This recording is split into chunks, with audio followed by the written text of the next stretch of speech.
today. But if you didn't, then let's just skip it altogether and not worry about it. And just go straight to Star Wars Rebels. Love little pre-roll show. Let me just do one more thing for Twin Sons. And we'll jump into the show. What up, everybody? You get to see some behind the scenes. All right. I'm good if you're good. Good. All right, here we go. All right, let's do this. Warning, spoilers ahead. Constant Collectible hereby is absolved of the responsibility of any content spoiled by the viewer. Tonight's episode is episode 16, where we will be discussing normally The Expanse, but because of some issues with cable companies, we're going to jump and not do The Expanse tonight. We're going to go straight to where everybody's wondering. We're going to go to Star Wars Rebels Season 3, Episode 18, title Twin Sons. So, Chad. Simon. Chad.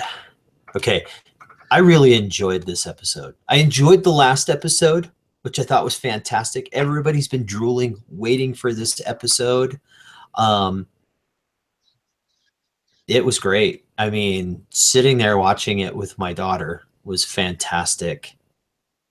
You know, just her excitement, living through that moment with her was cool. For those of you who don't know, Twin Sons, this episode basically is Ezra's reacting to a vision of Maul. Ezra defies Hera and Kanan to travel to a remote planet, otherwise known as Tatooine, in hopes of stopping and saving a certain two characters. So, what do you think? I loved the episode. I had several issues with it. Okay. I love the build-up leading to this battle. Ezra was, of course, predictable as ever. No, I'm gonna do my own thing. Mm-hmm. I keep calling him Suck Boy, and that's what he is. He keeps living up to the nickname. But there was a lot of things, and I listened to a interview with Dave Filoni about the whole fight scene between Maul and Obi-Wan, because there's a lot of people who were disappointed in the fact that this fight scene was so fast and it was over. Yeah. They wanted something that was, going to take place longer, be really cool, but the producers gave some great convincing arguments why it was not. Kenobi had grown, Maul had grown, but when you really think about it, Maul, if you analyze the fight that took place, Maul tried attacking Kenobi with the same strategy that he attacked Qui-Gon Jinn. He tried hitting him in the face, with his dual-side lightsaber, and Kenobi saw it before. He knew it. He knew his actions. He knew his fighting style. They fought several times now, not just on Naboo, but they fought a couple times within the Clone Wars. So Kenobi knew going into this. And when you watched it, Maul came at him flailing, spinning lightsaber. He got 2 attacks in. Kenobi blocked both and had one aggressive attack, and the fight was over. Kenobi never even moved his feet. Mm-hmm. Which I haven't said on Facebook, Kenobi, you beast. But go ahead. Did you notice, because as we're on the fight thing here, did you notice, and it's a small little thing, but I kind of crack up, when it panned back and they had their sabers, did you notice who had the high ground? Yeah. That to me cracked me up. Just slightly, Obi-Wan Kenobi was just a little higher than Darth Maul. And that little bit right there was made me laugh. I mean, even my daughter's like, Dad, why are you laughing? And I'm like, oh, don't worry about it. Because you saw that. But I think I watched the same interview with Filoni. And what he said, I totally agree with. one of the things I kept thinking about too is that there's so much hatred for Kenobi that it almost blinds him to going and doing what he wants to do. Right. Whereas in Kenobi's kind of like, okay, here you are. If this is what you want to do. Yeah. And he knew he was there. You know, he explained that to Ezra. I knew he was there. My plan was never to fight him. So it's almost like his plan was to let him just roam the desert, looking for Kenobi. And hopefully, you know, something would, you know, he would succumb to something. But he was never intending to confront him, which is, when you think about it, is the Jedi way. He wasn't headed out there to kill a guy, but when he knew when Ezra got there. Yeah. And so he knew okay, you know, this is now a major point I'm going to have to confront. I'm going to have to find this kid. And so, you know, Suck Boy once again rules and, you know, ruins Kenobi's plans. So, but it was an interesting fight. And there's a lot of things that they kind of twisted in this one small episode to basically change the Star Wars universe as we know it. And that is when after Kenobi had struck him down and catches him in his arms, which was pretty cool because that was very Qui-Gon-ish as well. He asked if, you know, because he guessed that he was there to protect somebody, you know, right before the fight.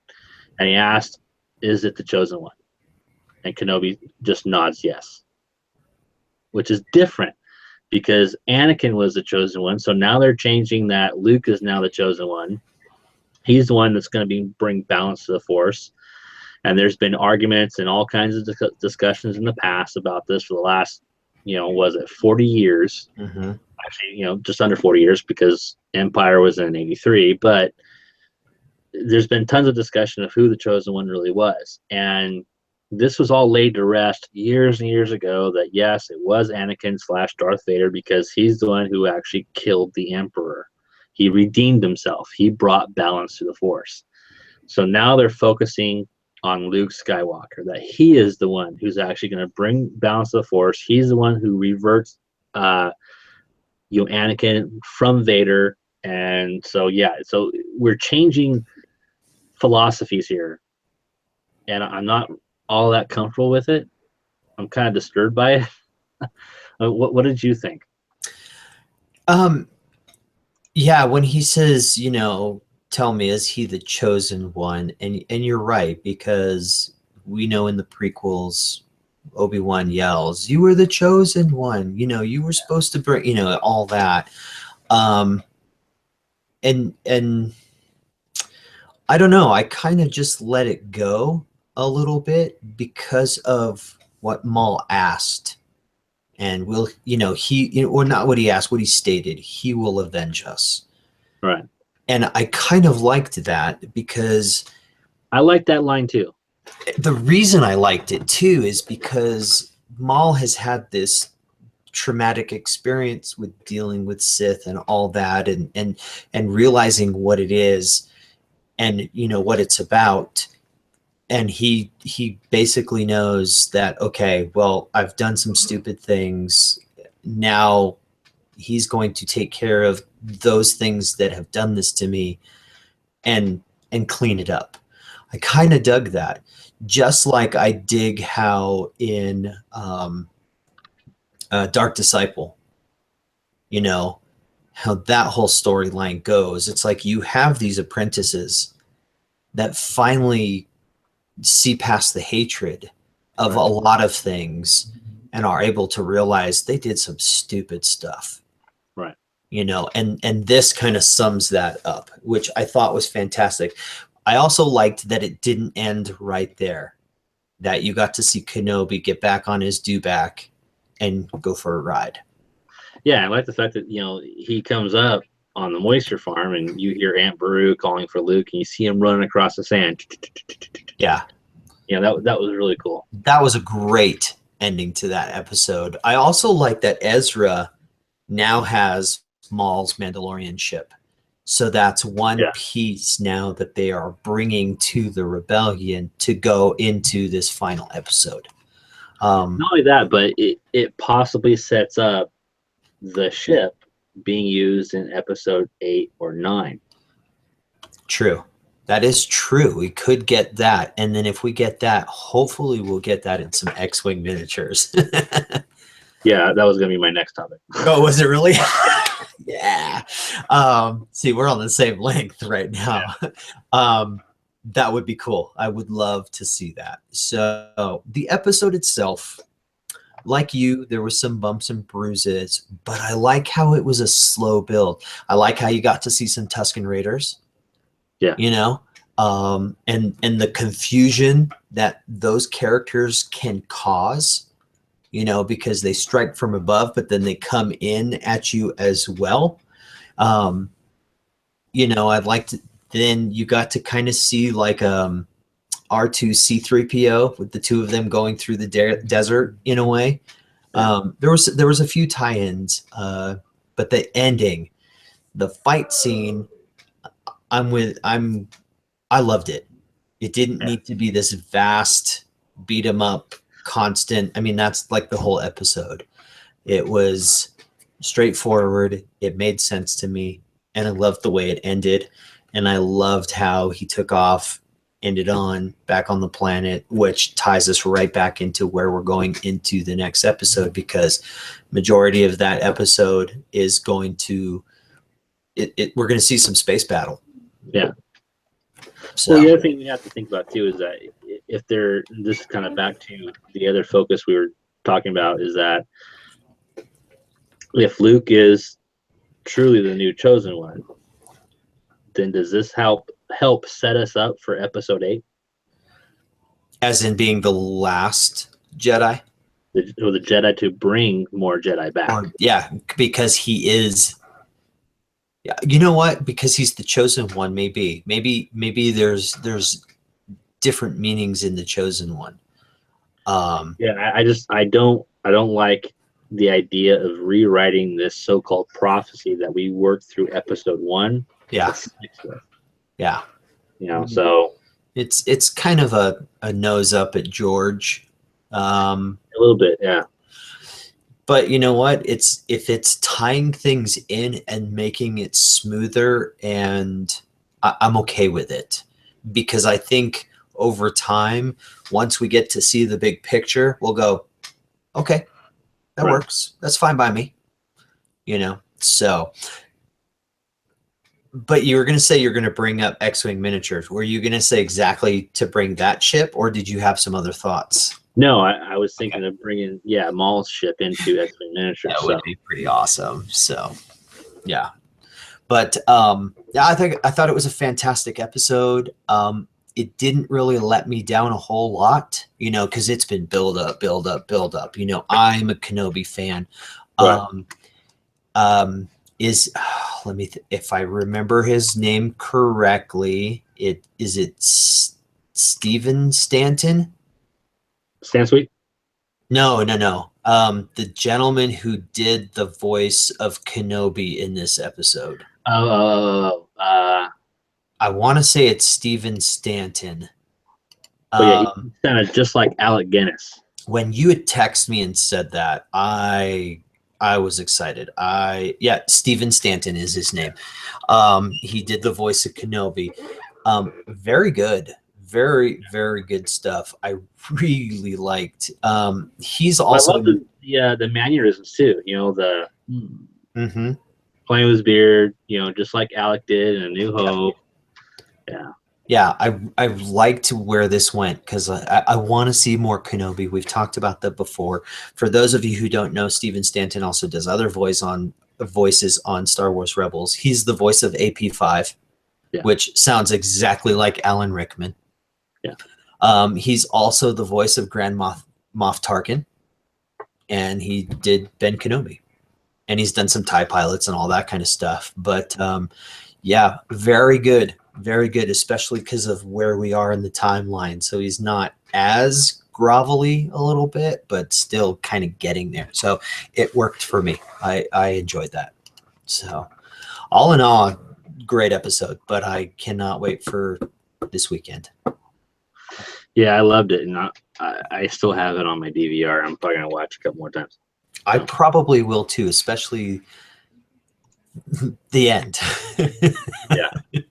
So the hearing Aunt Veru's voice Luke.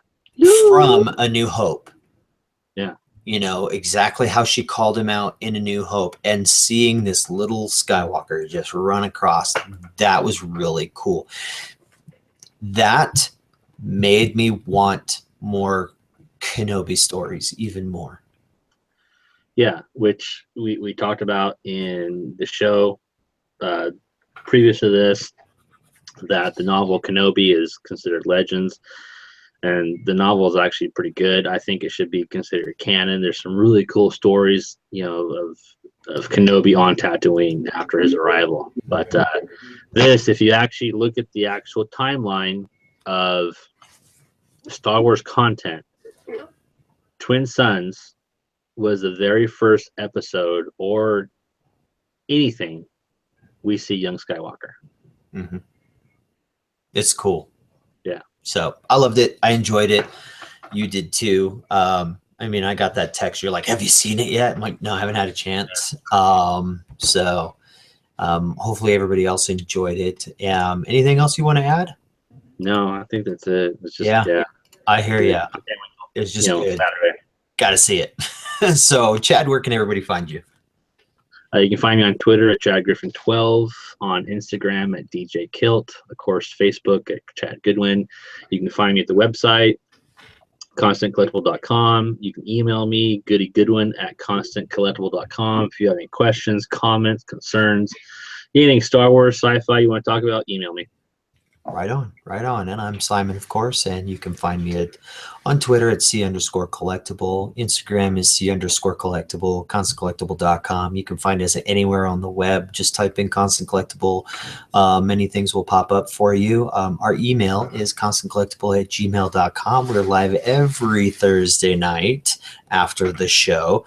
And our website, of course, is ConstantCollectible.com. Back next week with only one show to talk about, The Expanse. Oh, no. Duh. What am I talking about?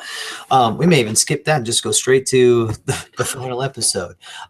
So we hope you join us then, and we thank you for watching, and we'll see you soon. See ya. Take care, everybody.